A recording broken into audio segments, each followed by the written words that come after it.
ఒక సర్పం నోరు ఇంకొక సర్పం తోకను పట్టుకుంది. ఈ సర్పం నోరు దీని తోకను పట్టుకుంది. ఏది మొదలు ఏది తుది అని లేదు. రెండు రెండు ఒకే దాన్ని సూచిస్తాయి. రెండు సత్యాలే చెప్తాయి. సైన్స్ అనేది సత్యం అండి. మీరు ఏమైనా చేసుకోండి, 4x3 12 అది సత్యం. మీరేం మార్చలేదు దాన్ని.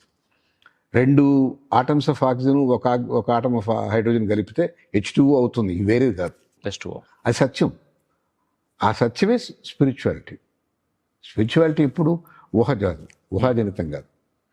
ఆ సత్యం ఉంది, సత్యం మారదు. ధర్మం మారుతుంది. యుగం మారినప్పుడు ధర్మం మారిపోతుంటుంది అనుగుణంగా. మనకు త్రేతాయుగంలో ఒక ధర్మం ఉంది, మళ్ళీ ద్వాపరంలో మళ్ళీ మారింది. ద్వాపరంలో మారిన ధర్మం కలియుగంలో ఇంకా మారుతున్నాయి. యుగ ధర్మాలు మారుతాయి, కానీ సత్యం అయితే ఒకటే. ఇవి ఇట్లాంటి చిన్న సూక్ష్మమైన విషయాలు ఎవరో పెద్ద తలనిసిపోయాక నేర్చుకునే కావు. చిన్నపిల్లలకి అలవోగ్గా చెప్పాల్సినవి. ఇవన్నీ యోగ వాసిష్టంలో ఉన్నాయి.